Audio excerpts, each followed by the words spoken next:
19th, 2025. Before we get started and before we do Pledge of Allegiance, I'd like to read a few guiding principles that we've adopted for the city of Port Orchard. The first is, are we raising the bar in all of our actions? Second is, are we honoring the past but not living in the past? The third is, are we building positive connections with our community and outside partners? And four, is the decision-making process building a diverse, equitable, and inclusive community? Thank you. I'd like to call to order, beginning with the Pledge of Allegiance. I pledge allegiance to the flag of the United States of America and to the republic for which it stands, one nation, under God, indivisible, with liberty and justice for all. Thank you. We've got a series of discussion items, but before we get started, Jay, I think you have your hand up. I did, Mayor Pro Tem. I'd like to remove items E and F from discussion items tonight and move those to next week's City Council meeting. Is there a second? Second. Okay. So it's been moved and seconded to remove items E and F. Before we do, I'd like to explain why I added those to the agenda to begin with, and hopefully that will illuminate your decision making. So the idea of meeting with the Saints Crews and Public Safety, item number E, was really to hopefully understand what the nature of some of these meetings that have occurred with the Crews or Saints Crews Car Club and what some of the issues were. However, my latest understanding is that there's been an application filed by the Crews, I think it was this morning, and so we're going to punt this, if it's needed at all, down the road. Now, I do understand that the Crews is here and they'd like to speak. Unfortunately, this is not a meeting where we allow public to speak. As I'm reminded by parliamentarians and other elected officials, it's not the public's meeting, it's a meeting in public. However, I know that there are council members who will stay around after the meeting because they'd like to hear what I think one individual was going to say on behalf of the club. I don't know that person's name. Bernie Chamberlain. Okay, thank you very much. And so I hope that's agreeable because that's as good as it's going to get. Thank you very much. And I think you'll have a full audience even after the meeting's over. The second item was... Go ahead. Pro Tem, just a reminder that if four or more of us stay, then it's still a public meeting. It would need to be recorded. Okay. Fair enough. Can't forget that. So we couldn't end the meeting, is my point. Yeah. And that's fine. We can limit it to 30. Yeah, so Councilmember Jay Rosa points out that it would be a violation of the Public Meetings Act if we were to stick around with four or more individuals tonight after the meeting. But I'm happy to let those most interested in stick around and hear that because they'll be conveying messages back to the city clerk who can then broadcast that message out to everybody else. Charlie, anything there disagreeable? Nope, that makes sense, yeah. And Okay. you can also, if more than three wanted to stay, you could be in separate spaces as long as you didn't converse. So you could meet someone out there and three of you could, four of you can't congregate in any one space. Okay. Thank you. That was, that's council meeting 101 stuff that I missed. Thank you, Jay. Yeah. Can I add something onto that? Yeah. Well, and I think it's important too that we do stick around and answer these guys' questions because they didn't know that this was going to be taken off the agenda. Right. And so that's kind of, Yeah, that's forward. the reason we are asking them to stick around. Yeah. Okay, so let's take a vote on item E first.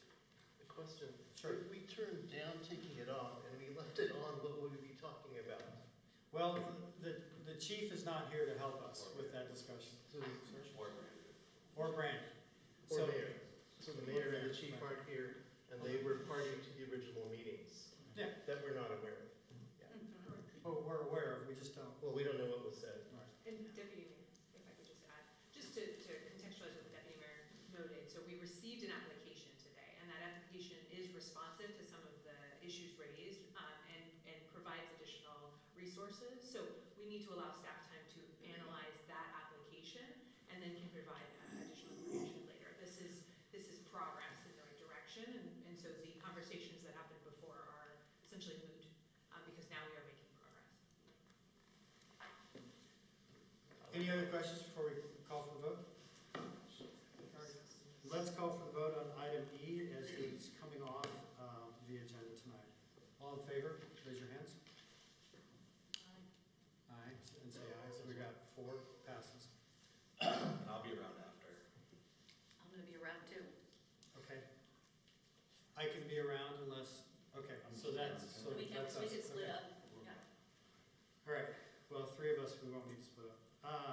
So, the next item that we're talking about is record keeping for critical meetings. And the reason I brought this onto the agenda is I think many of us have been in meetings where keeping notes is important. And so we've been in meetings where one side will say, I'm gonna take notes, and the other side will say, I'll take notes too. And then we can make sure that those notes are in agreement with each other, and then they can be available for the public's consumption.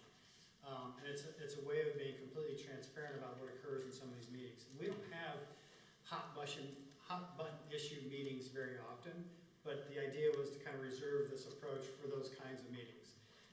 However, the mayor had asked that he be here for the initial kickoff of this discussion, and I want to be respectful of that because it is an impact to staff.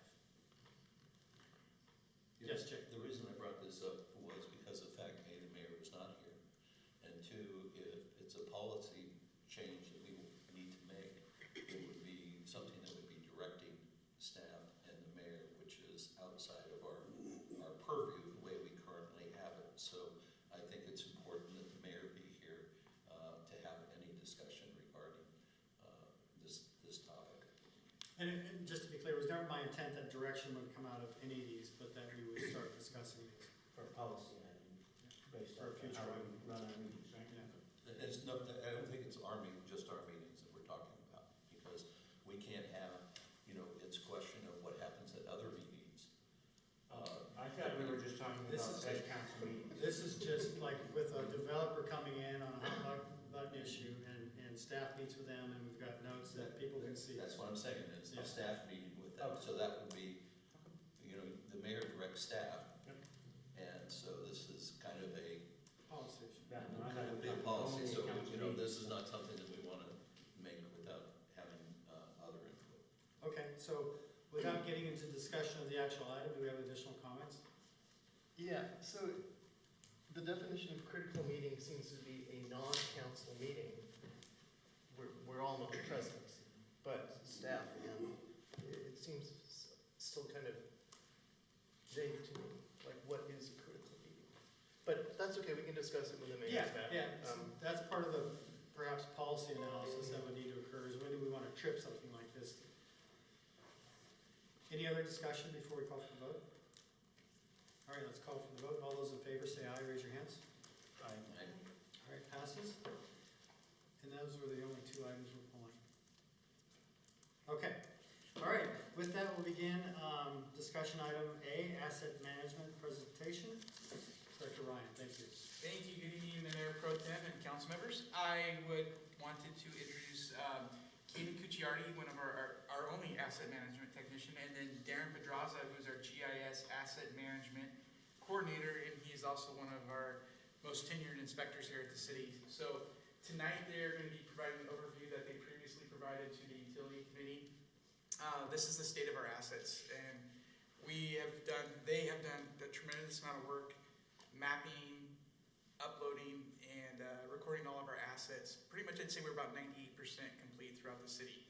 What we don't have, as you'll get into this, is we don't have the current state of the condition of all of our assets, and that's going to be a road ahead, but we're making significant progress. This council made a commitment to purchase this asset management program. Originally, when this first came up, before I started working, we were only pursuing to integrate sewer. As a city, we made the decision because it was the price was right that we were going to take on all three of our utilities. So with that, I'm going to turn it over to Kate and Darren, and they'll give you the latest update. It'll be a pretty brief presentation, and then we'll have time for questions as we go through.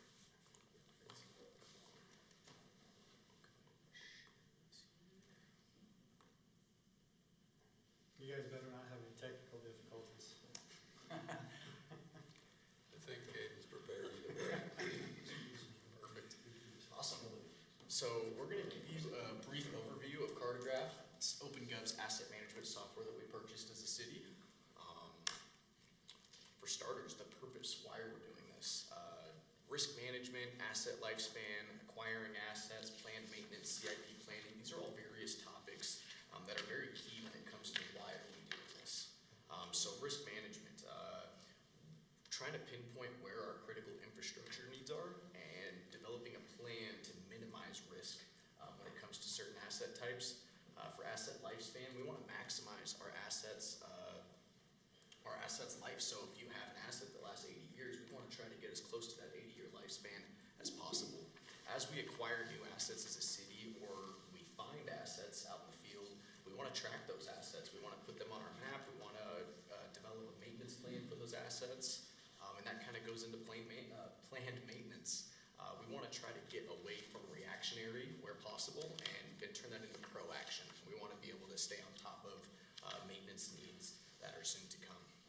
And can I just touch on, you see and hear from me a lot of times, I bring before this council major repairs for the pump station and lift stations because these assets had reached the extent of their useful life. And Darren will make some analogies to a car and automotive later on, but this is what we're truly trying to get away from. We're trying to be proactive at the lowest cost instead of having those costly repairs at the end of life. So Definitely. And, there's a great sentence that follows up with purpose. The reason we're doing this is we want to maintain all city assets at the lowest possible cost, maximizing their practical lifespan. We want to be realistic with it, but we do want to take those assets as far as they can go.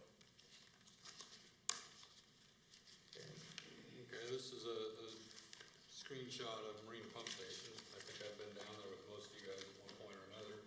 And I think what we're trying to show here is you have the vertical asset, which is the building, right? And so we're doing asset management on the building, structural maintenance condition.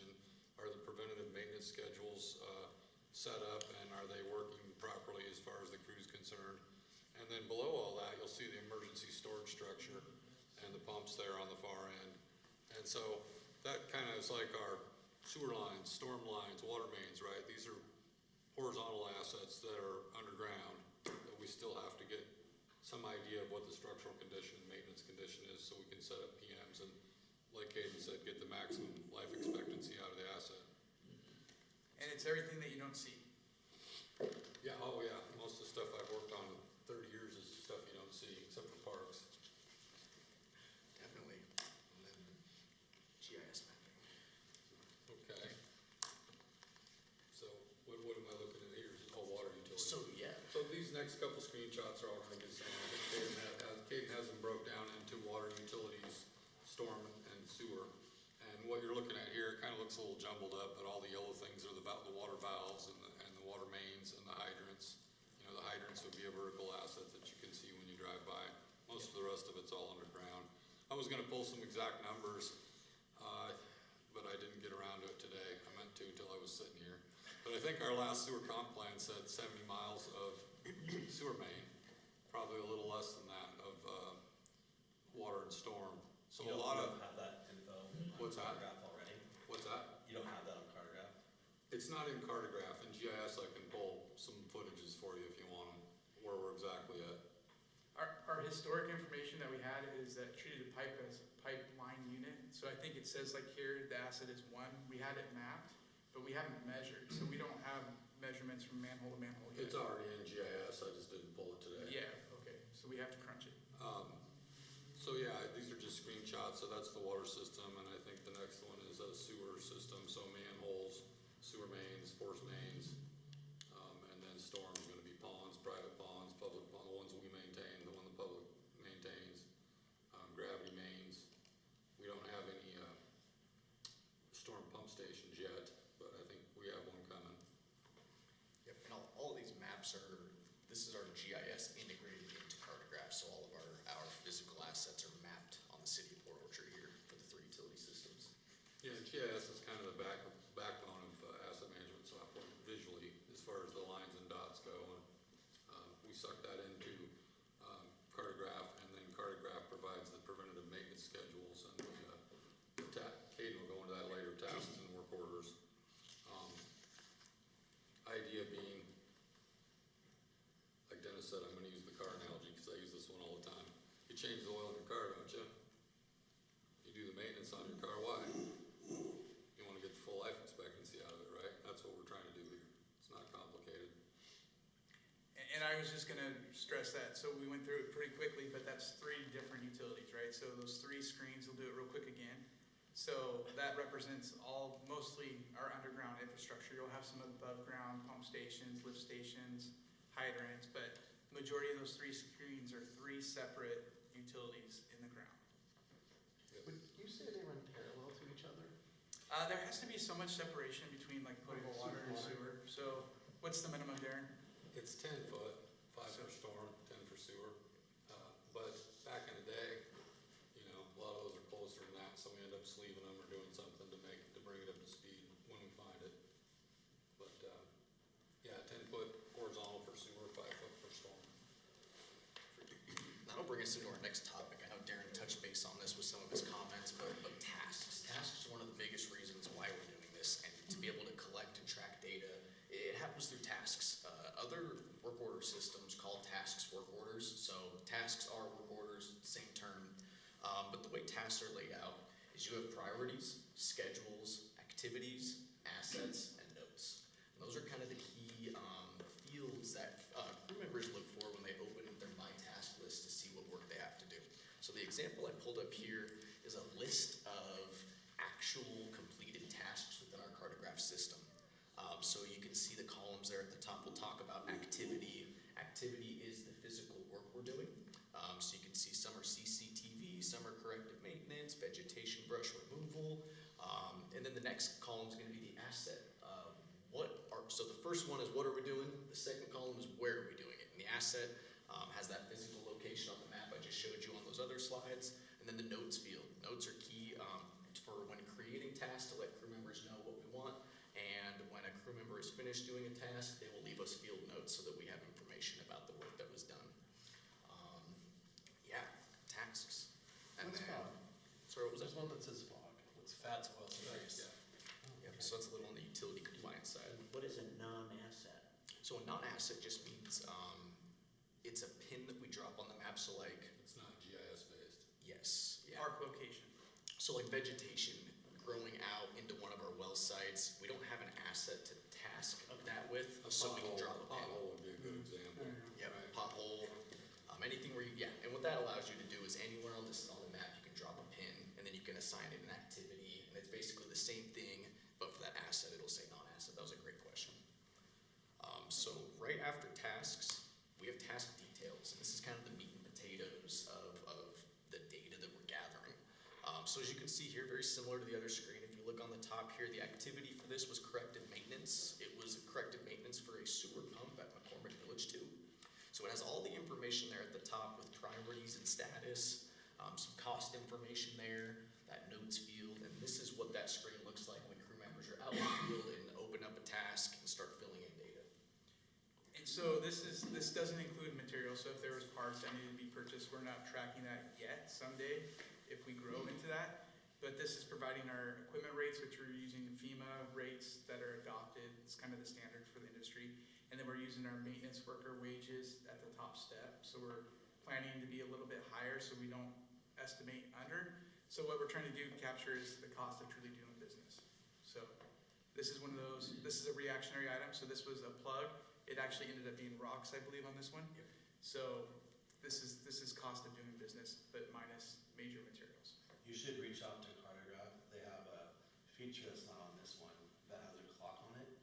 Yep. And when you pull up to the job site, you see the clock, and then when you leave job site, you get the clock. Yep, so we have had a couple leads start integrating that into their day-to-day. Yep, so this is their desktop view. They do have a mobile view, and that's where that clock comes into play, is on that mobile It's application on feature. tablet versus laptop version. Yep, definitely. So yeah, and as well as cost information and task information, you'll have like estimated and actual start and stop dates. So it really helps us with our preventative maintenance planning. So similar to tasks, we get a lot of customer requests, or see-click fixes is another workflow that we talk about. And these are citizen requests who, someone might have been driving down the road and see a pothole, and they want to let Public Works know about it. Those all get put into the see-click fix task list. And what that means is if we get a phone call or a see-click fix request come in, we have a button that we select on our tasks that identify this is a customer request. And the reason why that's super important is it streamlines our customer satisfaction. We can dispatch crew members efficiently based on priorities now, and based on location and manpower needs. And it really gives flexibility. We don't want to dispatch 3 members for a pothole if it's a 1 inch by 1 inch pothole. Now, if that's a 3 foot by 3 foot pothole, we might need to dispatch 3 crew members. So this tool really allows us to respond to those customer requests appropriately and in a timely manner. And earlier, closer to the beginning of the year, I came to the council and I got some feedback from you about we were changing our process. This is a process improvement. We get C-Click Fix free through the county. And so now it's automatically expedited through Cartograph. So I would say we're not doing internal requests through C-Click Fix anymore. They're going straight into Cartograph. Is that correct? Yes, I think they're still receiving the C-Click Fix, but from then it is getting integrated into Cartograph. So internally, it'll probably be just Cartograph eventually. But for the public, it'll always be C-Click Fix because that's in the platform that's available. But what this is illustrating, so just in the first couple months of the year. So this is The time duration. This is just since I've talked to you when I told you we were changing this process. So these are, I think there's about 60, 70 in there. So if you think about that, these are all reactive items that are taking the crew away from what they're doing, and it's taking that planned way, and it has to be, like, it could be a stop sign down, it could be a pothole. These are things that need attention, but now they're being tracked as far as what that resource in that previous slide that you saw, the cost of doing business. So eventually we'll be able to quantify what our true need is out in the field. Along with that, so you're fine with the public, if they don't have that app, Quick Fix, Make noise calls. just call, so that's great. And do we have that on the government page? I think we did, but maybe make it so it's more access, people can understand it, so they can use that Quick Fix better. You mean a link to it from the webpage? Yeah, from our government page. It probably is there. It may not be Yeah, easy to but find. maybe or bring it back every once in a while, so like, oh yeah, boom. So it sounds like there won't be much change for people, because I use C-Click Fix a lot. Yep, it should be a very similar workflow, but in hopes of a faster turnaround, better data that we can pull up for crew members and such. So just more of a streamlined process. And it'll track like how many times you call. 27 times it's, no, I'm kidding. So is the bottleneck the county, that it goes to the county and the county manually puts it into us? Or is it going to be automated? So that used to be the workflow. Now what's happening is the second the county gets C-Click Fix, our front desk will receive an email. And then from there, we're inputting the email into Cartograph, which then dispatches our crew. Is that done manually though? I Like some other think counties there's, putting it, but- I think there's still a bottleneck because we don't get them like the same day all the time from the county. Is that accurate, Caden? Where I believe that it's when the county dispatches it out. So a human at the county is the one distributing it still? That's my understanding. Okay, yeah, okay. Yeah. The crew act promptly on, I called in and said, hey, there's some potholes or, down on Bay Street. And I went on my walk and sure enough, they were filled up, so I appreciate Yeah, that. the response has been very That was fast. quick. Yeah, they've been doing awesome with that new C-Click Fix workflow.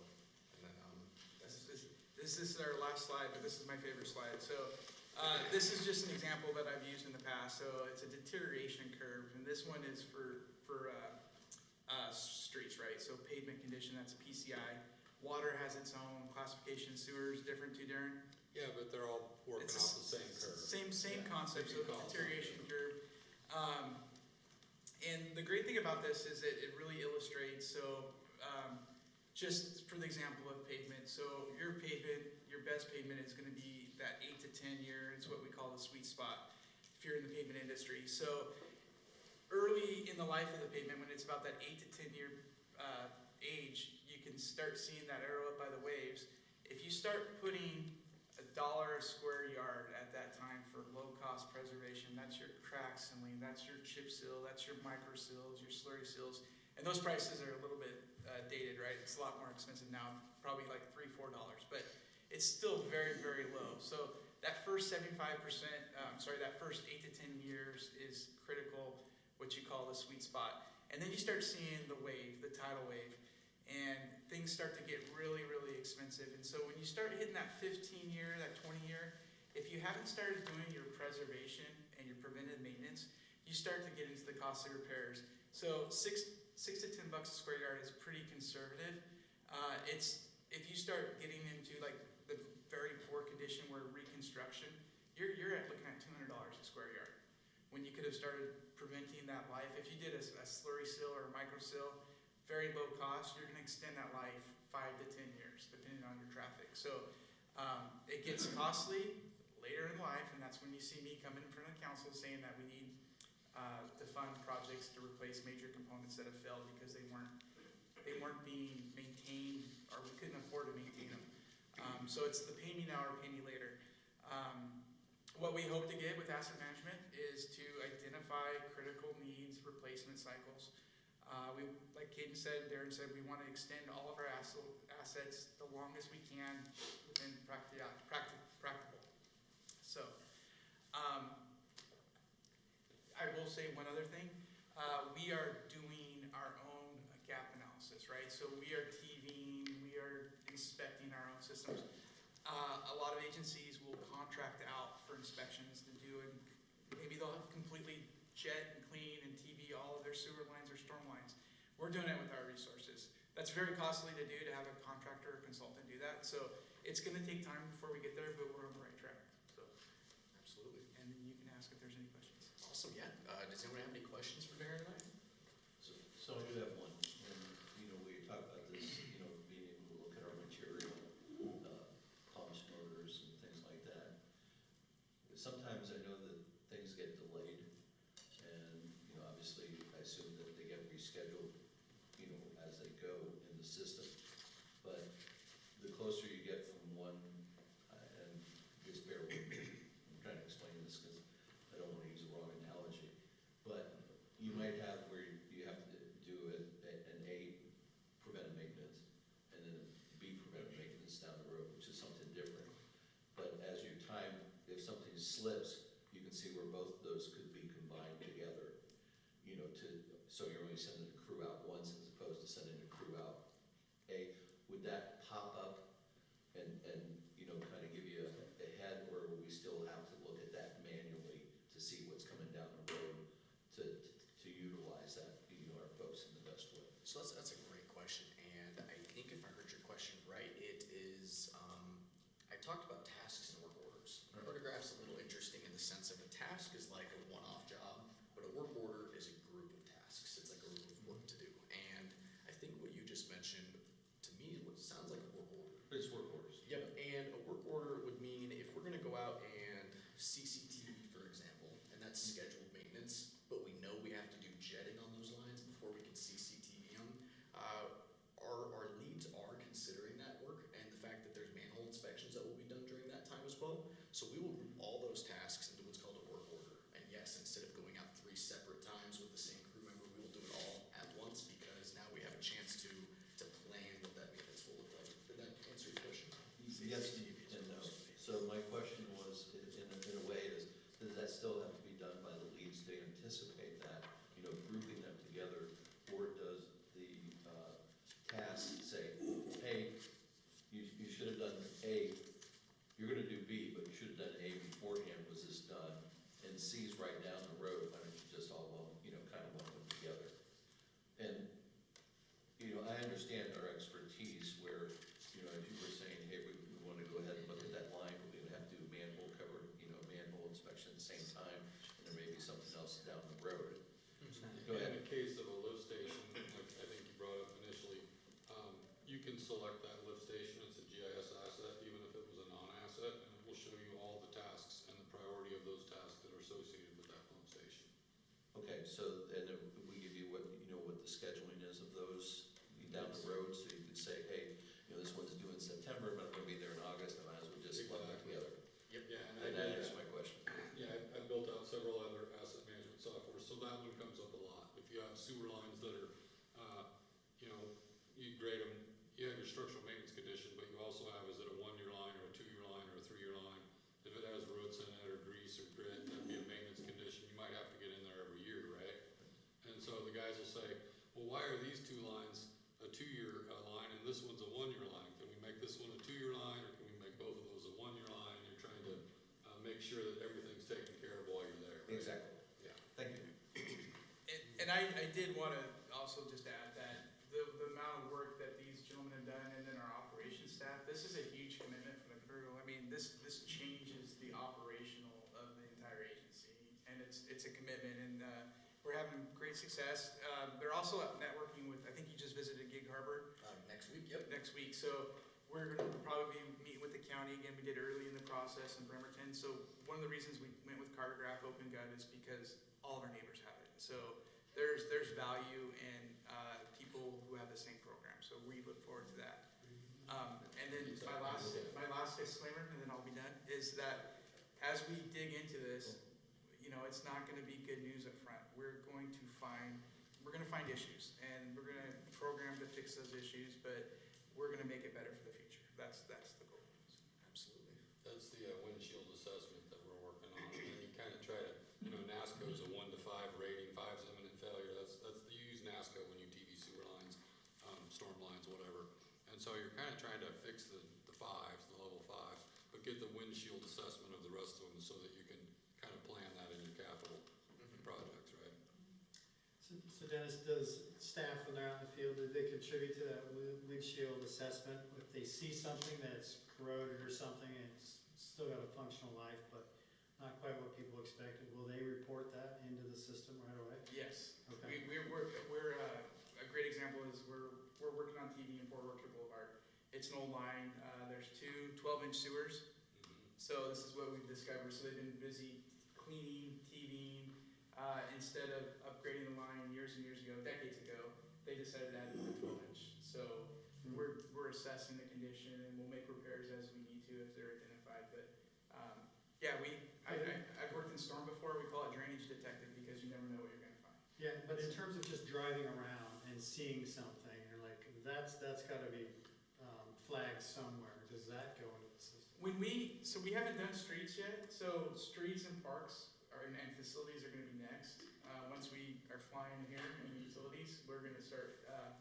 Your actual windshield assessment is like what you see. That'll go in later, right? That's how they do pavement condition assessments. Is a windshield assessment that they're actually seeing. So I think you're just comparing that. That's basically what it is when you discover. But yes, eventually when we get into those other assets, we started initial park walks where we're doing high level what's going to go in asset management and what's the frequency. We went to Gibbons. How many times a year is the court's going to be pressure washed? How many times a year is the building going to have paint? Or every 3 years? And so high level assessments. And I would love to add one thing to what Dennis just said. I overlooked one big part of tasks, that slide where we talked about tasks. The crew members can set up what's called reoccurring tasks. So if I need to come back and jet this line every 3 years, you can set that on an automated schedule, so it does take away that manual aspect of having to remember and put it into the system. If it's something that is reoccurring and it will be the same every year, we can set those on schedules, and I've been working closely with our different utilities to make that happen. Do you have any idea of the average age of some of the assets, like force mains? Are they 50 years old or older, do you think? Well, Darren's grew up in this community, so Well, I do because I've entered the install dates on all of our assets, right? Yeah. Like based on what I used was the year the homes were built in the area, just to try to rough it in because we needed that. Because you're taking the date it was installed, 1920, subtract today's date from it, and that gives you a number that you can use to sort of color code them. Minus 105. Yeah, you can kind of color code them as yes. But as you can imagine, the old part of town, right, up on the hill by the high school is the oldest, vitrified clay, concrete, sewer, and so on. And so that's the older part of town up Is it there. clay pipes or? Oh, yeah, a lot of vitrified clay, a lot of concrete. For a water system, we have our fair share of asbestos concrete and so on, right? CMP pipe and storm. we have a wooden box culvert in our system, and I'm sure there's wooden culverts still that are, they're wet and they're well preserved.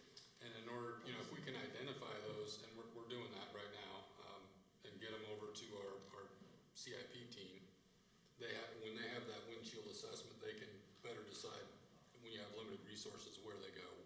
We need to fix this one next. A point repair may be appropriate when instead of lining the entire line, right? So we're trying to stretch that as far as we can for the ratepayers. You can have dashboards so you can see, but like Helix dashboards. And all that'll be on video, so we could see. Yes. And we'll come back and report, when things, might be a year from now or more, but we'll come back and report status. And it's we always like showing it off, so, and it's only getting neater as we use it. How much control control do you guys have over a walkway? Since look, it's a state highway, and some of the walkways are, half of them are there and half of them not. There is an So- agreement, there is an agreement, it is called the, Cities with State Highways. Is that the name of the agreement, Ms. Archer? Yes. It's an old document, and it, was an agreement many years ago that was made between the cities and counties. And so it identifies certain things, and it's all population driven, and it's kind of a sliding scales. Once you reach 25,000, it becomes the responsibility of the cities. So that's a great question. I believe sidewalks, I'd have to look at the agreement, because it's a very, lots of tables. So your question was sidewalks and state right Well, away? and yeah, a walkway that's, you know, down on Bay Street, you can't even hardly see it, and it's a walkway, like by the yacht club and across. So I was thinking, whose responsibility, or, you know, when can you get the state to paint that walkway going across? So That is safer. the state's responsibility, that crosses Bay Street. Yes, and I have sent that into them, and they said that they have that on their schedule. On their schedule. Do they have C-Click Fix too? So if she sent a picture to C-Click Fix, would it go to the state? They do not. They do not. But yeah, I have emailed, and I will follow up with them. Okay, yeah, thanks. All right, any other questions? All right, thank you very much, that was very informative. Thank you guys for your time. Thanks, guys. Good job. Thank you. Okay, item B, code enforcement activities. Mr. Bond? Yeah, good evening. I'm actually going to hand this over to Christine Civiletti. She's our code enforcement officer. You've been here about 2 years, right? Almost three now. So Christine is going to give you an overview of just our code enforcement program. The City Council had asked in October or November of last year for some information on code enforcement cases, and so I suggested that when we had time on the agenda, I would bring Christine to give a presentation on code enforcement, and so here we are. Christine, just let me know when to advance the slides, and I will do that for you. Good evening, Mayor Pro Tem and council members. As Nick said, my name is Christine Civiletti. I don't think I've met anyone in the room, so nice to meet you. I wanted to share with you a few things that we're doing in code enforcement, and code enforcement is my passion, so excuse me if I get a little excited about it. And so one of the first things that we do is we foster teams. We foster working with other agencies, because a good working relationship with multiple agencies allows you to tap into not only your knowledge and education and experience, but others as well. And so this gives you a little idea of the multiple, both in the city and outside of the city, that we work with, and mostly Kitsap County Park and Kitsap County Public Health. Those are the most two that I rely on outside of city agencies, but I do work a lot with those within the city. And then in our next slide, what it shows you here is, this is DCD's approach to effective code enforcement. And we have a philosophy here that education is always our first thing we like to do if it's a non-life safety issue. And so how we go about that is we would reach out to a business owner or a property owner with a violation that's not a life safety thing, with either a conversation or what we have is called a courtesy letter. Courtesy letter lets you know that we've received this complaint, take a look around your property, here's why it needs to be corrected. We'll follow up with you in a few weeks, and if it's not done, we'll have another conversation. But we usually like to start with that. So if those are not resolved, then we go to more of a firm, this is actually a violation, so now you have to do something. And if necessary, we go to a second and final notice violation with possible financial penalties. And for those that go on for a longer amount of time, we enlist the advice and assistance of our wonderful city attorney over there. And so we have had quite a few of those, but more so than not, it's usually on the first notice, people will comply if it's the non-life safety thing. So that's the way that goes. And then, so our next one is, what is a complaint and how do we get them? I know that's a big question a lot of people have. So first and foremost, code enforcement is not a proactive. We are not out there looking for violations. These things come to us from members of the public. They mentioned the C-Click Fix. We get a lot of those. So What is a complaint is an alleged violation of laws, ordinances, or codes that we have the responsibility to enforce. We do get complaints from other city departments, including Public Works, other community development employees, building planning, police department. We get a lot of our fire code violation complaints from South Kitsap County Fire and Rescue. And as I said before, I work very closely with Kitsap Public Health District, so we work together. I get their complaints, they get mine. And so what are the laws, codes, and ordinances that we have the authority to enforce? Keeping in mind that when we enforce these codes, we work cooperatively and under the direction of the authority for that code. So building and fire codes, we work in cooperation with the building official and fire code official. These come into play with when we have people working without permits. I'm the person that goes out and issues the stop work orders. Fire suppression systems, we have a third-party company, it's called Online Reporting, where every business is required to submit their fire life safety inspections, and then I go over those reports to make sure that they're all up to date. That would be your fire sprinklers, your hood suppression systems, those kinds of things. So if the fire companies that they hire go in and find deficiencies, they let us know, and then we work with that business to try to get those going. Zoning matters, we work very closely with our planning department. Those are things like unapproved land use, businesses operating without the required approvals such as conditional use permits, shoreline violations, all the way down to unlawful signs. And so we'll often get complaints that come over to us from planning, say, hey, this business is operating here, they haven't received their conditional use permit, then we work with them, bring them in, and get those done. So in Public Works, we do land disturbing and stormwater violations. A lot of that is on development sites, especially during the stormy seasons. So I'll work with Public Works that have staff that goes out there and says you haven't implemented your BMPs, your best management practices. They've given them multiple warnings. So then I will go out with them and again issue stop work orders. You have to stop your work. You have to do the BMPs or the erosion control measures, or you can't continue your work. Public nuisances on private property are something that are the lower, usually non-life safety issues, and we deal with those instances on private property, not on public property. So those would be weeds, vegetation, trash, inoperable vehicles, and graffiti. We don't have much graffiti complaints here. I'm seeing kind of an uptick in what I'm seeing around the town, but I haven't received complaints on those issues.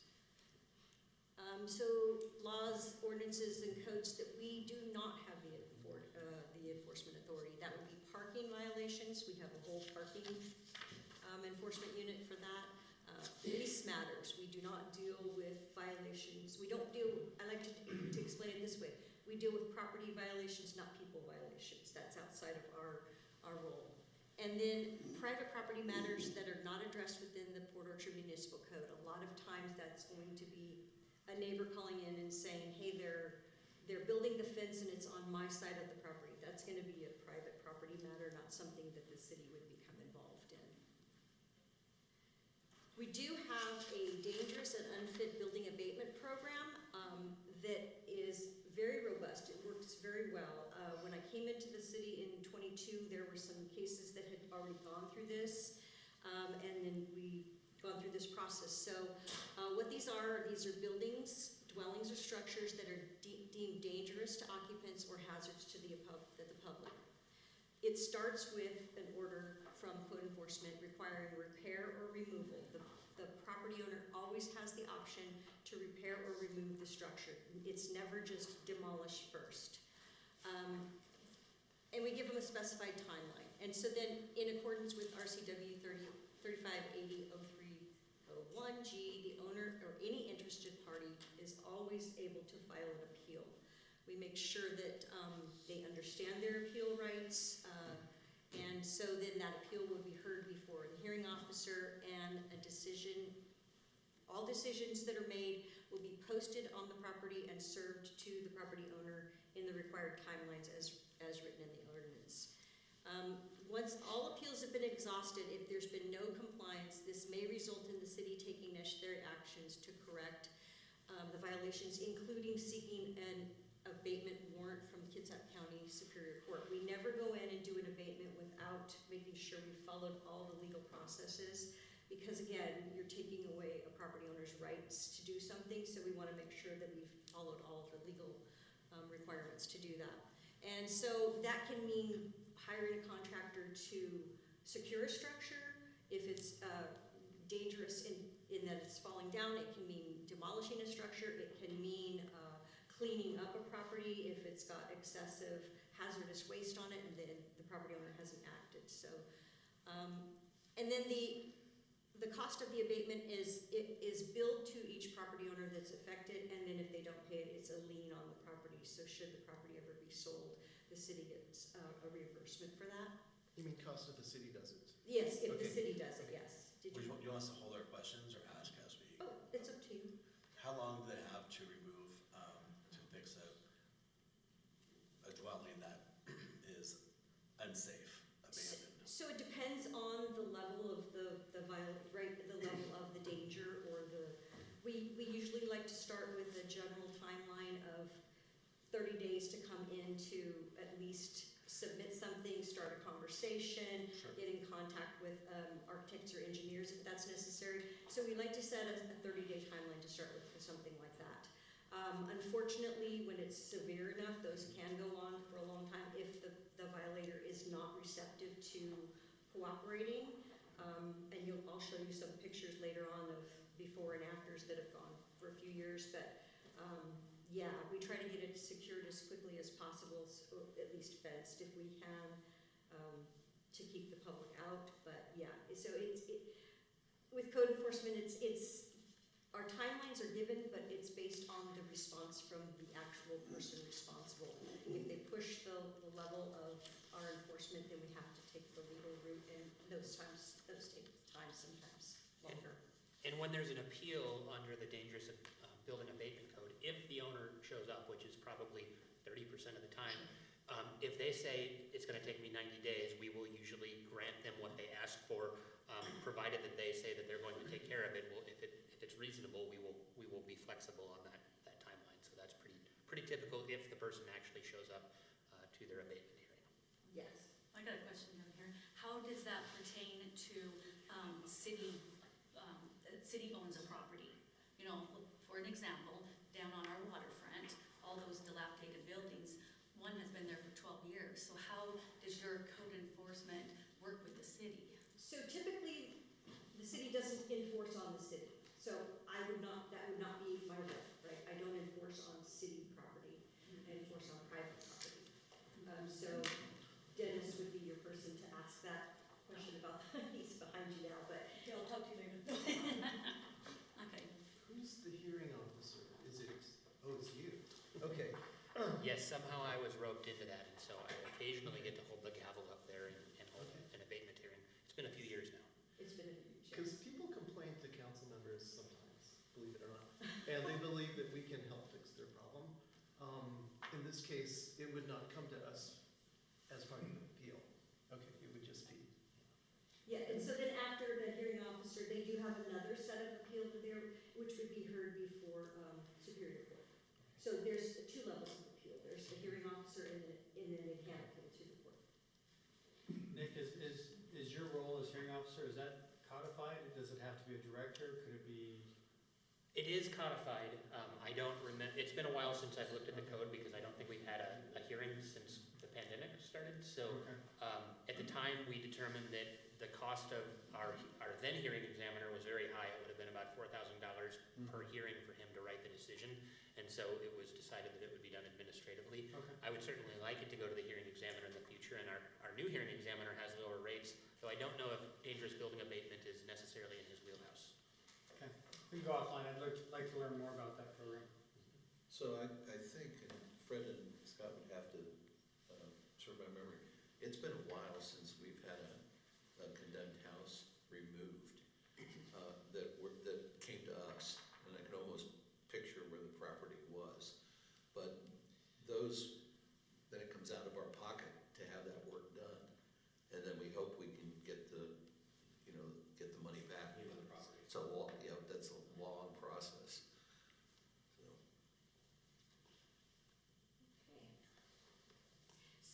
here's, kind of answers some of your questions. In 2023, the city abated one dangerous building by hiring a contractor who demolished the structure, and that occurred in 2023, but this went through the process a long time before I got here. The warrants were issued in, I believe it was 2019, then the pandemic hit, and so That's probably the one I'm Yeah. it is, I'm sure. That was the one, yeah. And so the cost of that was roughly around $54,000 for just that one property. It was paid from the budgeted abatement fund, and the amount was billed to the property owner who did not pay it and is now currently a lien on that property. In 2024, there were multiple dangerous building cases abated by property owners. Most of these were years-long cases, so 4 were repaired or are in the process of being repaired with permits. One of them we came to, with our attorney's office and the property owner, we came under a voluntary compliance agreement, which gave them a timeline and specific penalties should they not, and that is actually reported on the property, so that way we can hold them accountable for if they don't move forward. 2 were demolished by the owner, and a third one is in the process of demolition, and what that means is they've gotten their permit, they actually have an excavator sitting on the lot, but they haven't taken it down yet. That particular case has been 30 years. It's been going on 30 years, and so I don't have, unfortunately, pictures to show you because there's no after yet, but I would have loved to show you that one. And one is currently under order to demolish, and that one is, they're working on deciding whether or not they want to move forward with trying to rehabilitate it or demolish it. So, again, like Nick said, we give them the opportunity as long as it's safe. In other words, it's boarded, it's secured, and they're actively working with the design professionals that they need to be involved. We give them the time to go through that process if they can. In 2024, there were no dangerous building abatements done by the city. So this is a few of your before and afters. You might even recognize this one. So on the before side, that was a case that went on from, I believe it was 2017. It had a new owner, and the new owner decided that rather than demolish it, they wanted to repair it, and so we let them do that, and that is the beautiful leasing office on the after side. And this is one that was on that area that Councilmember was talking about where there was an abatement fund set up. This was not one that the city demolished. The owner did that themselves, but we did a whole cleanup of the road out there that we had the contractor come in and abate for. And once that road was cleaned up, this property owner took it upon themselves to go ahead and clean up their property. They demolished this dangerous structure, cleaned it up, and it was actually sold. Hopefully will be developed now. This was a fire that occurred, and it was deemed dangerous and not to be occupied. This property owner suffered some injuries, not life-threatening, but he was in the hospital for a while. When he got out, I worked closely with some counselors that were working with him. We got him in touch with USDA loans. He got a affordable loan to repair his home, was able to move back into it, and it's beautiful. So that's a good story.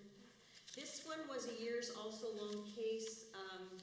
It had transients that occupied it. There was a fire inside of it. For years it was boarded. It kept being unsecured. It was owned by an out-of-state real estate company in Florida.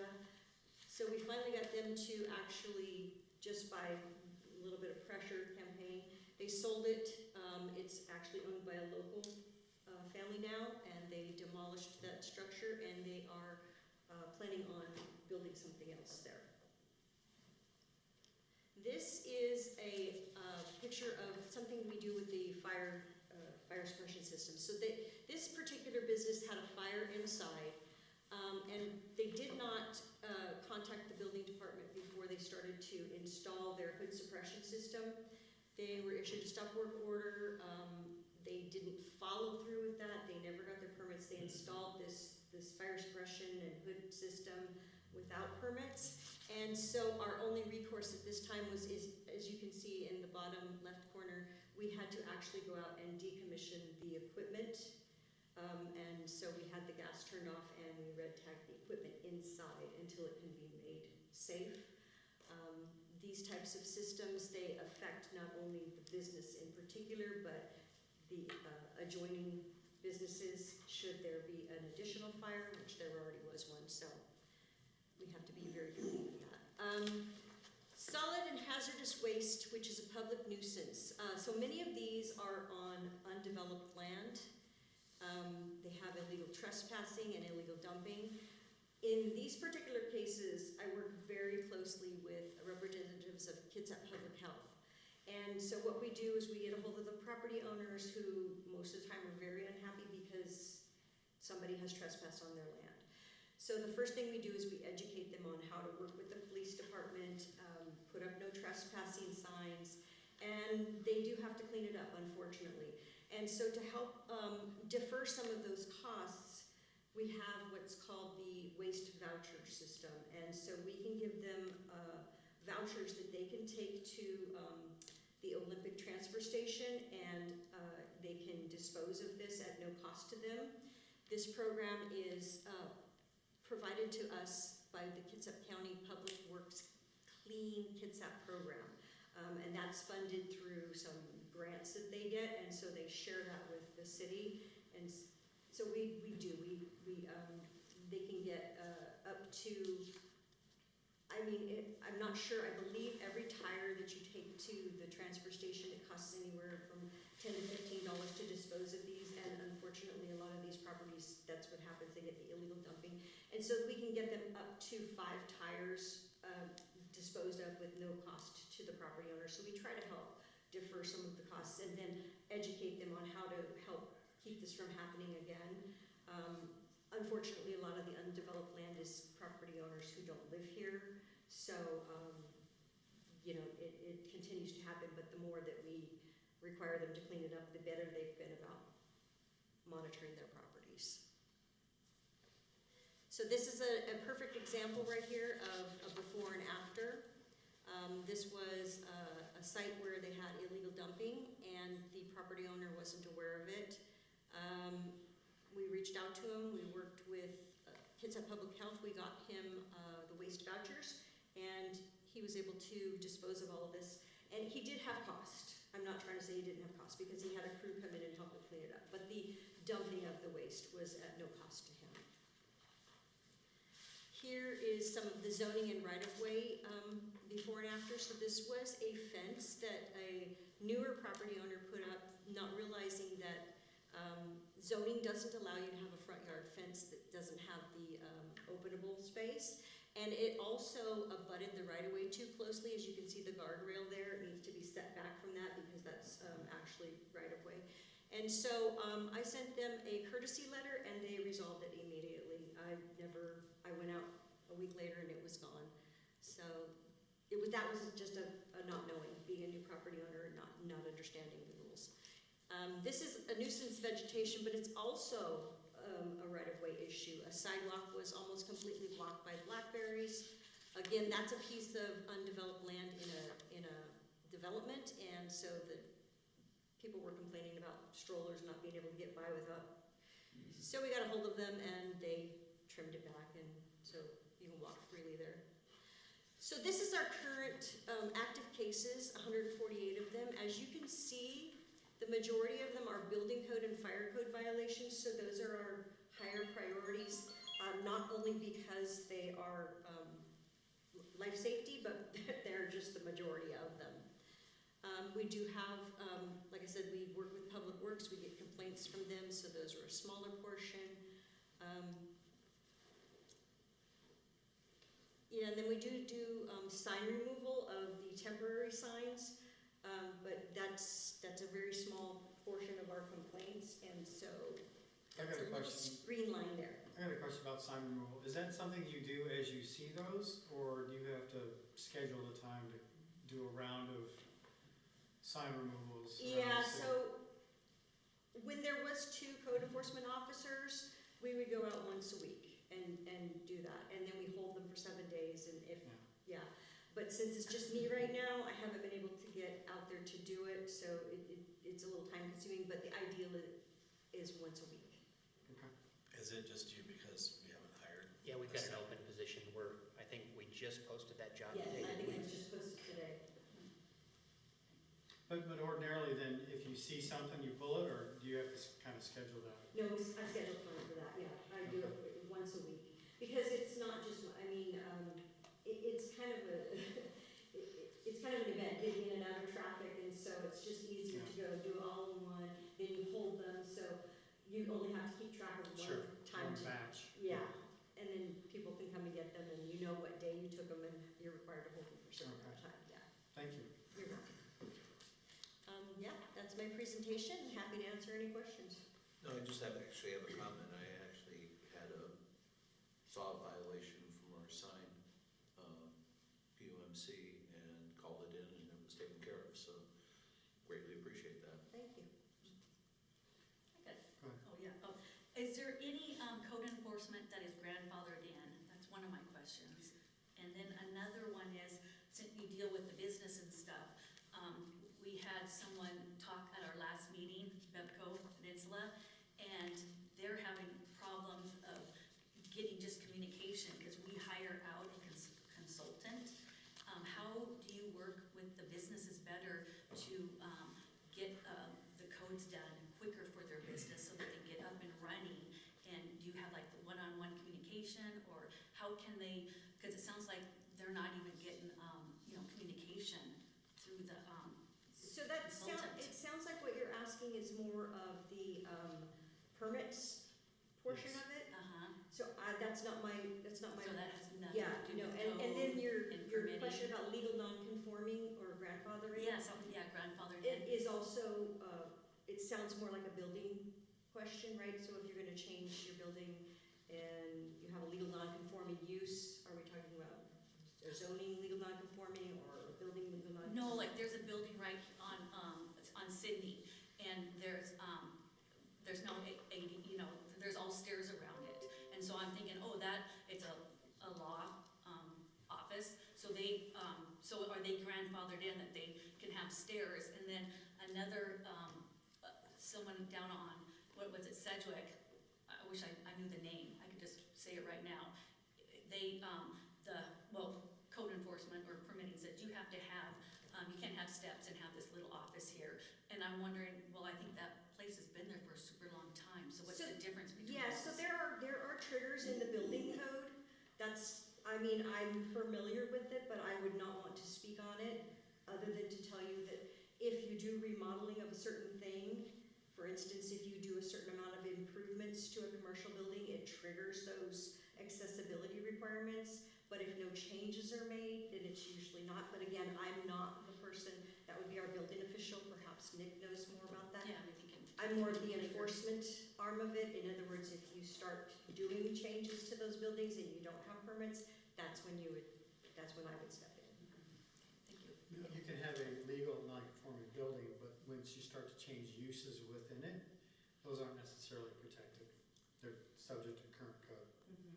Or half the building you're changing and the other half of the building you're not, so it's all. Depends on what you're changing Yeah, it to, absolutely. exactly, depends, yeah. Okay, thanks. Just to echo something I know that's been discussed before is there is a concern that people over time have put fences, or to use the word appropriate, but right away, and we're going to see more of that issue as we start doing some of our projects. So, I mean, there's not much you can do until we get there and figure that out, but that's just something I think that's going to be a concern for several of us as people get notified. So fences in the right-of-way are something that I do at the direction of the Public Works Director. Right. They make that determination. Right. And so if they say it needs to have enforcement, then I follow their direction, yeah. I don't go out and look for them. No, and that's understandable because, it's a lot to ask right now with things going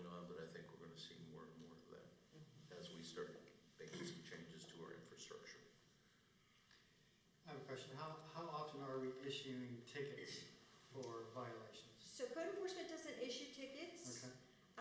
We do issue civil penalties that become a lien on the property.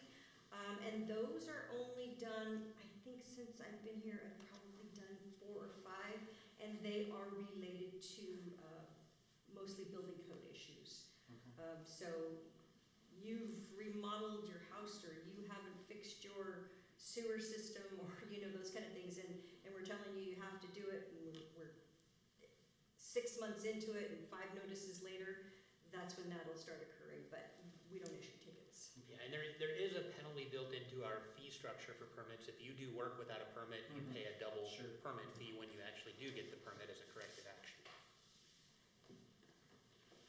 You talked a little bit about the signs, so I'm just curious, when you schedule that time, how much time does that take to go check out on their signs So I usually allot 2 to 3 hours per week? per week, yeah.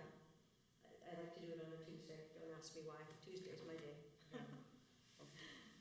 Well, just speaking for myself, I really appreciate the look for signs because it can impact the kind of the beauty of a city. And it can create clutter and blight, especially signs that are staked wrong. They get blown into the bushes, and so I appreciate your work on that. Thank you. And keep in mind with temporary signs, we did pass time, place, and manner restrictions, so you can't have them at intersections. There are some areas where they're permitted, and so it's a bit more involvement for code enforcement to sort of verify that they should or shouldn't be pulling an individual sign based on its placement. And there are some decisions at the federal level that impact our ability to enforce these things, and it would certainly be a lot easier if you could pull all of them, but Right. Yeah, you'll often see me out there with a little measuring wheel to make sure that there's so many feet back or so many feet from the curb, because, I don't wanna take the wrong one, but Right.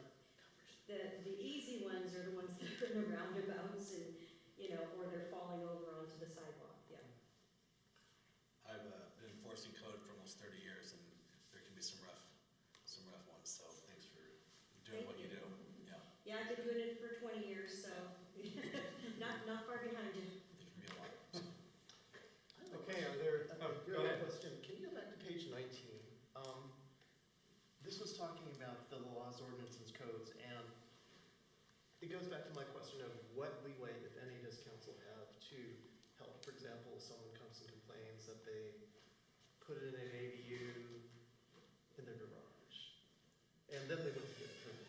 So, they'll say like, okay, I was told I either have to take it down, or have to remove it, or I have to pay X amount, I guess, to bring it up to code.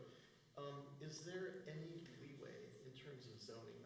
I'm thinking that with the building codes, there isn't. It was this page.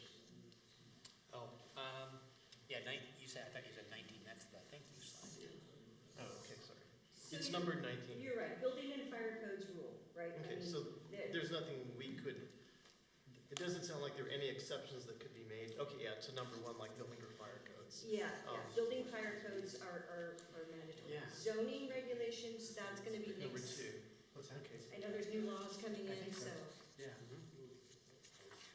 so it sounds like we would either amend a zoning code or, Well, you have more discretion with zoning codes than you do with building codes. The state building code council adopts the current version of the building code, and it's the minimum. And then we do have a couple of local amendments, but we can't make the building code more permissive than state law. We can add additional codes. We've adopted a couple of optional codes. Part of the fire code, section 503, concerning fire access roads, fire flow requirements for under Appendix B of the fire code we've adopted. So there are some additional things we've chosen to adopt above and beyond state law, but we can never do less than state law on building code issues. so it sounds like we should tell people that there are exemptions that are possible if they build something without a permit. For zoning, Yeah. yeah, it's not only. Not, Is, what do you mean an exemption? And so uses, you don't get exemptions for uses, zoning uses. It's specified in the table as to permitted, conditional I permitted. think to your average, and I don't want to say that in a negative way, but I'd say maybe to some homeowners, they figure they've improved a lot more. It doesn't sound like it can't be grandfathered in because they did it after a certain time, so it's like they're, Well, and anytime you trigger a permit requirement, you need to comply with the code for whatever work is being done. And so, yeah, it is very costly to not ask if you're allowed to do something before you do it. and then the permit's double if you didn't get it before you started work. Correct. Okay. And some permits don't cost a lot. I mean, some of our plumbing permits are, under $100, and some remodel permits might be $1,000 or more. I appreciate this, because, I only hear one side from certain property owners who are just very upset. And the way I like to kind of explain it is a lot of people use the term grandfathered in Yeah. because it's kind of friendly, right? Legal non-conforming, right, or illegal. Those are the ways you have to look at it. Legal non-conforming would mean it was built when the permit wasn't required, and illegal means it was built when the permit was required and a permit wasn't granted. So, All right, I think we beat this one up. Thank you very much, Thank you. appreciate your Great job, time. Christine. Very Very informative. All right, thank you. Commissioner Bond, school impact fees. Commissioner. Did I say commissioner? Sorry. I like that. Commissioner. I'd vote for you. I'd vote for it. All right, so this is gonna feel a little like deja vu. We were just talking about impact fees. We amended the park impact fees at our first meeting in March. We have to also touch our school impact fees to comply with some new laws, and so I prepared an ordinance, and we have a technical memo from the school district's consultant, and I'm gonna walk you through the requirements. So the next two slides you've seen before because I'm recycling our parks impact fee presentation. The legislature amended a couple of laws in 2023 concerning impact fees. One of them was Senate Bill 5258, and it requires that when you apply impact fees, the impact fees have to be based on square footage, the number of bedrooms, or the trips generated in the case of traffic impact fees in the housing unit, and you can't use the rate structures that we've been using up to this point. And so we have to comply with this, and the school district has to comply with this by June 30th of this year. Likewise, there was a House Bill 1337 that also passed in 2023 concerning accessory dwelling units, stating that accessory dwelling units cannot be charged more than 50% of the impact fees that would be assessed on the principal unit. Fortunately, the park impact fee ordinance addressed this for all impact fees, whether it's traffic, schools, or parks, and so we now have a relief valve in our code that allows us to adjust an impact fee downward for a school impact fee in the event that it was running afoul of this new statute. So our impact fees with the school district are unique because it involves two government agencies, and so we have an interlocal agreement between the South Kitsap School District and the city. The district in that agreement commits to adopt their annual capital facilities plan. They provide copies of that to the city. They submit to us impact fee information, including requests to change the impact fees if it's warranted. They're agreeing to manage the impact fees in accordance with state law.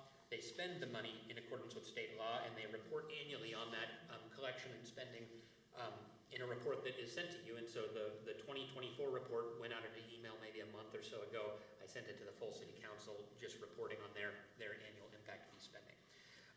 The interlocal agreement also specifies that the city, if there's an appeal of the application of an impact fee, that they would handle any appeals, and that if somebody qualifies for a refund, they have to process that refund. And then the agreement also includes very strong indemnification language, and they hold the city harmless. So if their fee structure was found to violate some law, they're the ones defending it. The city is just kind of a bystander in that situation. Under the agreement, the city, you're not required to have school impact fees, but you're the responsible authority for actually adopting the fees because the growth management authorizes cities to impose these on behalf of the school district. We're obligated to consider requests for changes to their rate schedule. We calculate, every time a building permit comes in, we're going to calculate and collect that fee and then ultimately transfer it onto the school district. So the interlocal agreement was provided in full in the packet for your review, and just as a reminder of what we agreed to back in 2022. So the current school impact fee rate schedule, it has two rates, one for single-family residences and one for all multifamily units, and this is regardless of size, number of bedrooms, And so it's $1,370 for a single-family home. It's $861 and change for a multifamily unit. To my knowledge, this has been in place, I think, since 2008, and it has not been adjusted in that period of time. And so the school district is obligated to revise this to be either on a square footage basis or a per bedroom basis. And ultimately, they hired FCS Group, who's done work for the city on our utility rates previously. And they recommended a square footage approach, and they didn't develop alternatives. They just said, we are going to scale this fee to per square footage approach, and they came out with a 56 cents per square foot rate. But then they went on to justify both a minimum and a maximum impact fee. The maximum impact fee was based on a regression analysis where they basically said, over a certain size, you're not adding additional children to the house, you're just adding square footage, and so it tops out at a proposed $2,009.27. I did put together a comparison table. I just added this afternoon just to show you kind of how this changes for different housing sizes, and these correspond to the same numbers you were looking at with the park impact fee rates. I did highlight in orange, this is houses over about 3,600 square feet trigger the maximum, and so once you're at 3,600, you don't pay anything more than the 2009. And then below, for the smaller units, you basically trigger the minimum, and then in terms of whether it's a net increase or decrease, the red shows that once you're above a certain size, I think it's 3,600 square feet, you're paying a little bit more than you do today, and everything smaller than that is going to end up paying less than the current rates. So in order to implement the square footage method, we also are suggesting 2 additions to the municipal code. One of them is actually a definition of square footage and how we're measuring that. The Department of Commerce did develop some guidance on how to define this in their literature on how to implement this law. And so the language that you see here is borrowed from that Department of Commerce guidance. We would exclude roof eaves, we exclude exterior patios, but most notably garages are not excluded, and the reason for that is that all of the data that we have on existing home square footage includes the garage, and so without going through and measuring every house that we've built in the last 20 years, they were not able to ascertain what to deduct for garages and how to assess it excluding a garage. So I think most houses that are over about 3,600 square feet, which hits the cap, that's when you're going to start seeing 3-car garages, and so you're not really getting penalized for providing that garage space in those larger homes. The other thing that we suggested as an amendment, and this actually sort of helps implement the parks piece as well, but we added an item to the section that specifies additional information to be supplied by the applicant. We're going to rely on the applicant to tell us what these square footages are in accordance with this definition, and also to clarify what's a bedroom and what's not pursuant to the park impact fee rate that was recently adopted.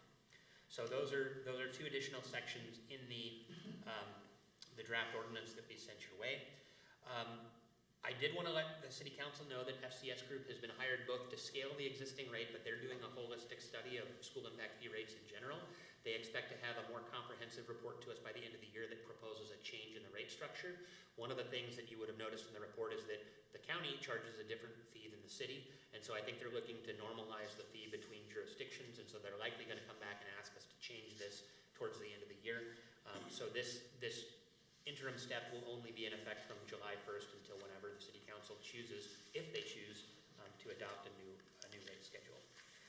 As written, the rate would take effect on July 1st. That's consistent with what we've done for park impact fees. And the recommendation now is that we go ahead and schedule a public hearing on this and put it on the agenda as a business item for consideration for the 8th of April. So that's about 3 weeks from now. That gives us time to provide notice to the Department of Commerce and also public hearing notice in the paper and as required by law. And, oops, I left a slide from the park impact fee presentation on the end. You can see what I was doing right before I came to this meeting. I was putting together the presentation. So, any questions? No, since I was on the school board, we did that back in 2008. For those of you who probably wonder, no, you can't build a school for the impact fees. It sounds like, you'd love to, but you wouldn't be able to charge it, but you really can't do much with it. And also, I learned that impact fees from the city only go to schools within the city. That's pretty interesting. Yeah. I say move forward. Yep. Okay, Blaine. getting down to the end of it, folks. The next item is something that I brought to the council's attention. You should have in your packet a letter from Alicia Nye, who is the Dean of Nursing and Allied Health at Olympic Community College. They are trying to promote a radiology technology and sonography. Sonography is ultrasound technology. They're trying to promote that program inside Kitsap County. And in so doing, they received an appeal from Tacoma Community College, who opposed the application and certification of OC. There's some things that we should think about as a council, including addressing healthcare workforce shortages. Some refer to Kitsap County as a healthcare desert, so there's not a lot of facilities for a population of our size. We need additional healthcare programs at OC to help train more students locally. We need college graduates to fill positions. And Tacoma Community College has some of these programs, and they send their students to Kitsap County facilities for clinical training, but once they're done with their clinical training, they go back to Tacoma where they live. And so we're not seeing that investment with students that we would if we had local programs available. So bottom line is we need to educate and train our healthcare professionals. And this is something that has been supported by Paulsbo. I understand Mayor Greg Wheeler from Bremerton was going to put together a letter as well. Both St. Michael's and St. Anthony Medical Centers have opposed Tacoma Community College's appeal. Kitsap Public Health District has written a letter of support, and Kitsap County gave $6 million in ARPA pass-through funds to OC to work on this program. And Virginia Mason Franciscan Health, also known as St. Michael's Medical Center, has also given $2.5 million. And the bottom line is a stronger healthcare workforce benefits the local economy by creating stable and high-paying jobs. One moment. Okay. Full disclosure, my wife works for the Dean of Nursing and Allied Health at OC. But I brought this up as something that we've talked about across the county, and I'd like to, you should have a copy of a letter that is on just standard paper. If you guys are good with it, we'll go on the city letterhead and we'll go in an email tomorrow. Yes? I would make one recommendation, Sure. if possible, is it does not address that students have to travel to Tacoma Community College for this training. And it is an issue of transportation to and from residents. In other words, if you live, far north of Olympic College, it's a greater Sure. issue that there. So if there's a way to add a sentence or two, Okay. if you have room, that Yeah. it makes it tough for transportation and access. Yeah. That would be a good reason. Another reason to have it here Yeah. located at Olympic. That's my one thought. Yes? So what are our local healthcare providers telling us, specifically the ones that have a need for a rad tech, the brother's rad tech, full disclosure, and just moved to the state of Washington for a job here, mostly because he loved visiting out here. What are their FTE? What are those openings? What are the casual? What are the traveling? What percentage of the openings that we have are being filled by traveling? This is a very expensive program. It to is a get very up on. expensive Like, program. probably one of the most, if not the most expensive program OC is going to have. You might think that they're expanding their dental program, which is even more expensive. Okay, well, we know the cost of these machines in some hospitals that can't afford them, let alone have one in a teaching facility, right? Yeah. So I would need some more information to be on board with that, to say that, yeah, we should be spending tax dollars providing another one when, while I can hear that it may be difficult for transportation, I would also then like to know what type of openings TCC has in their program, like what are their total openings, and what percentage of those openings are being fulfilled, and then generally that's about a 2-year program. Okay, so those are good questions for which I have none of the answers for. Okay. Those are questions for the dean herself. The Appeals Board is looking to make a decision within the next 12 days, I believe it is. Okay, And so a response, if we were to have any, is due tomorrow. okay. So is this for support or? This is for financial support. No, it's not for financial support. Right. It's just to support OC's program It's expansion. not complicated, I mean, It's- for me, No, it's not. But where do they get the funding? it's not for me. Like Well, tax dollars? But it doesn't sound like we, the Well, taxpayers, sure, are paying for but- this, right? No, there's a lot of. They're gonna put the program somewhere, they're gonna expand. They have an existing program at TCC, is what I'm saying. So Yeah. before I wanna go buy another multi-million-dollar machine, and where is their program? Is it in Gig Harbor? I don't know which TCC it is, because they haven't, Tacoma, it's across the bridge. I'm not it is sure. the one Yes. in UP? Yeah. That's why I brought up the. Okay, so I UP challenge here, so, I challenge Tacoma, obviously a lot, Yeah. for certain reasons, things. Yes. There's nothing over here, the service wise, I mean, Right. I'm one of the rich, literally weekly, so, we need services over here. Yeah, and John, they're really advocating for a lot of grant activity. Like you can see, I think I mentioned, they've gotten $8.5 million in grants for their personal programs. grants or grants from the state? Those are grants from Kitsap County, gave $6 million in ARPA funds, and then, So tax dollars? It's tax dollars. Yes, You're right. okay, so I'm But, accurate in that assumption, Yeah. they're all tax dollars paying for the program. So St. for me to vote yea, would need more information.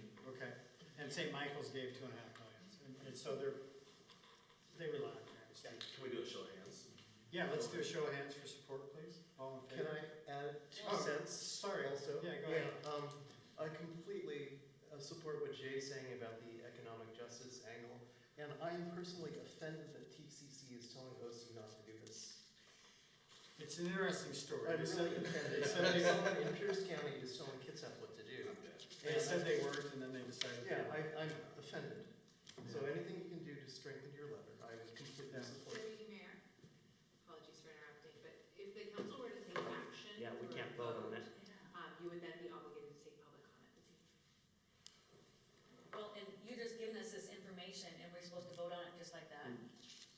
I don't think we're voting, it's just of whether we support. Whether we support. I just heard the all in favor. No, no. Yeah, so It's sort of like, I think it's thumbs up, If can we it's move more of a forward? consensus on, Yeah. where you want this Yeah, to that's go. all. But if So you like- take We did all in favor to, remove things off of the.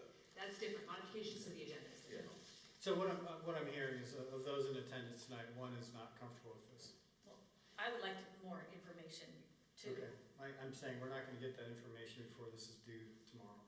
That's pretty quick. I know, that's why I I want wanted to talk to. tonight and come back That's in a pretty more quick. timely manner. All right, I will point out again that other jurisdictions have offered their support for locally grown rad tech and sonography people, but, I don't think we're gonna make it or break it for this program though, right? I don't see why you can't send a letter as mayor pro tem. Yeah, we did, well, I'm okay with that. okay. I mean, if you We're vote, looking- three of us yeah. are If okay you were with to, support. if it were just to come in your name, then you would want to identify yourself as one single council person or in your personal capacity. You wouldn't be speaking on behalf of the city. I'll sign it. okay. We can, all right, so we're gonna need digital signatures. Okay, I'll come to your office tomorrow. You can make one for me. There you go. okay. You got your three, can't do four. Got you, got, No, Eric and Fred, and you. yeah. And just one note as the question was raised about the modification of the agenda. No, This is, I completely understand. oh, okay, No. I just want to say this is a regular meeting of the city council, For so sure. you're free to modify No, your I- agenda. Yeah, For sure. beautiful. No, we're good. Okay, That's just how we voted, ready for hands. so that brings us to the last item on the agenda, response to public testimony. Again, this was not a good descriptor of what I intended to bring forward, but essentially what we have all recognized at various times is that when we have public come to our regular meetings and they give a public comment, we are not engaging with the public in discussion, even when they ask questions. And it's not a good look when we sit there as a wall and we don't respond to people. Especially when they sometimes are asking good questions. And other times they're taking another bite at the apple. They may not have liked the decision that was rendered and they want the council to do something about it, and that's not our role. So what I'd like us to think engage in any solutions tonight, but to think about how we can do better with that. One idea is that we could make a statement, either before, after, maybe preferably before, that says if you use the sign-in sheet and provide us your email address, we can get back to you if you have any questions. Now this is something that the mayor has asked that we hold off on until he gets back, because there is an impact to staff on this, staff resources on this. But I think generally speaking with him, I think he's somewhat receptive to the idea of doing better, as I'll call it. So, Yeah. you had your hand up first? Yeah, I think there's two different points here. One is, because we had it recently where somebody was looking for help. And, you know, you were talking about, you know, Bevco, you know, they're looking for help. What do I do? And we can't respond. And, you know, it'd be a good way of getting back to, you know, taking that down, making sure that it goes out. And then most of our comments are comments. You know, it's, you know, agenda items, how we feel, or what I saw, you know, and stuff. And sometimes they may or may not be looking for a response, you know, or an immediate action. So this would be a good tool to, you know, to make it happen and be a little bit more, I don't like personally the word transparency, but to be a little bit more proactive, at least in trying to decide which ones need answers and which ones, you know, don't need it. Absolutely. Yeah. Yeah. Go ahead. Okay, yeah, and, a couple of weeks ago, I went to a city conference that was over in Tacoma, and your two coworkers were there, and they really, there was Jennifer, I forget her last name, but, and she's a lawyer, and she, when she was talking, she was saying, yeah, it's important for us to, if we have questions, that's what our head department, our employees are there for us. And so for, you know, the mayor to say, oh, that's gonna take up too much of their time, no, that's important, and that's what they're there for us to, and I don't think it's gonna take up that much time, and I like that idea, because in the public, it is more transparent, it is more, oh, we get answers right away, and not just a question out there and it just goes out. So I think it's important to do this. These are city council meetings that are being overseen by the mayor, but they're city council meetings. I don't need him to say that we can't have a sign-in sheet so city council members can reply back if it's something that we can answer as well. You know, citizens are coming here to speak to the city council, not like just to the mayor or department heads. And I understand that there's questions that we can't answer, the department heads can answer. Then we can forward them over, you know, and they can decide if they want to answer them or not, or if they have capacity to answer them. But Yeah, I mean, the sign-in sheet to me, I'm pretty sure Bremerton has a sign-in sheet. Most Hallsville, they have sign-in sheets. I don't understand why I don't have a sign-in sheet. So there is a pretty big discussion over a sign-in sheet. We have a sign. Yeah, we've With the email address Yeah, attached to it? we have a sign, yeah. So what do we do? What are we So I think that discussing? what I envision is that a statement in front of public testimony is that if you have any questions that you'd like us to answer, make sure you've signed the sign-in sheet and provided an email address. Because they don't always sign, they're not required to sign in to give public testimony. And they probably don't realize it either. And sometimes they don't even know there's a So sign-in they sheet. still won't be required to. But we're just gonna remind them and give them the opportunity to. Correct? If they want to respond. Correct. Sounds pretty. It's pretty straightforward, and we've done that occasionally in the past, but we haven't been consistent with that. Fred? Former councils have been a little less formal with interaction with the public. For example, in good of the order, a council member has actually tried to address a question raised by a member of the public. That might be a time that we do it is in good of the order, like someone has a question like, you know, the council should do this, and then the council wants to answer, well, the council can't do that until we get an application, for example. But I think just a response might be polite, because a lot of times people do give input, and we feel like we can't give any comment at all. It's also interesting that the only spokesman seems to be the mayor, and he seems to say like yes or no, and we can talk or we can't. So I don't know, this might be a topic for the council to decide, like, do we want other answers, maybe in good of the order, where council members can try to address an issue? Sure. We've also seen people come at the beginning of the meeting and then they leave, so we can't really address it to them. Yeah, and what I'd like to see is consistency, and so this informs on a soft policy. I appreciate it. Mhm. Thank you. Yeah, that's great. Okay, good of the order, I've got one good of the order, but anybody else want to go first? I won't be here next week. Unfortunately, yesterday my grandmother passed, so Oh, sorry. I won't be here. Sorry. Go ahead. For good of the order, is it too late for us to add an agenda item? For example, if we wanted to make an item where we could take public input, is that something that we could decide? Right now, for tonight? Yeah, because normally we don't, but you know, it sounds like more than 3 of us may want to stick around for public input. I thought we said we were gonna go into small, small group meetings, Yes. so we can get input, have a Some can meeting- step meeting outside over. there, some in here, and we're totally good. Because we don't take, because we don't take, It's just not, it's not. because we don't take public input at work study. But we could, because it's a council's meeting, if we wanted to, right? Well, I don't wanna, But- do you wanna set that precedence? Yeah, I think we want to be consistent. Let's just take a little bit. Well, Yeah. you would need 4 votes to do it, if council wanted to, right? And we may not have those votes. It But just then we're sounds not like being it's, consistent. And I think there's an expectation that if we treat one person or group one way, then we'll treat everybody else the same way. well, we don't always get a crowd of people at work study meetings. We have previously, though. I mean, we I could just decide on a encourage us- case-by-case basis, Yeah. but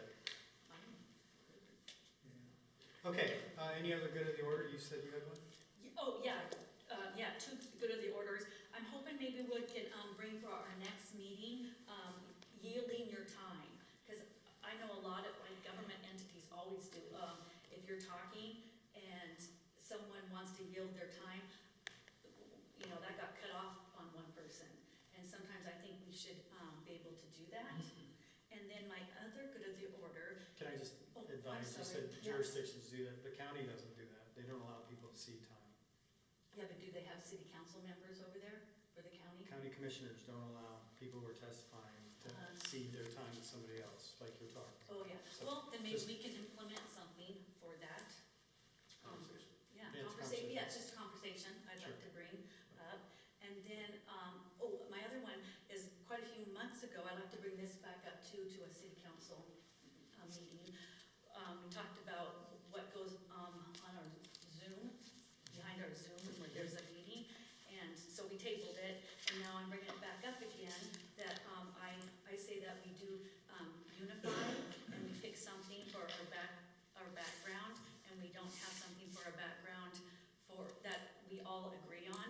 Like, you know, our Councilmember Rosenpepe, and he knows, I'm against to put, for that sign on his Zoom, it's Black Lives Matter. So we don't have to go into Okay, details. but I believe in all lives matter, so, okay, so I'd like to bring that back to the table, because we Okay. said we're gonna table it, that we don't do a social, you know, movement, and I would like to put that forward. To compound on that, we also agreed that we are gonna discuss decorum Yeah. and those things in one session. And that's fine. So, Yeah.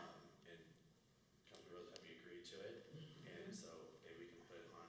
Yeah, we can all put it together. But it's gonna be a total package though, I think right? a lot of that work was on our attorney, and so I think we have to be respectful of what your workload looks like. I believe there were no action items attached to me for that, but I'm happy to be at the meeting where that Okay. conversation occurs. A portion of it would obviously be an exec session as there are Yeah. risk aspects. Yeah. Okay, Yeah, maybe the next work study, or I don't know. okay. Any other good of the order by anybody else? I got actually 2. I will be gone at the next meeting as well. And then I wanted to report out something I heard today. This is on the Mile Hill Homeless Shelter, also known by the county as the Pacific Building. Currently, there are 41 people in the Pacific Building. 14 of them are children.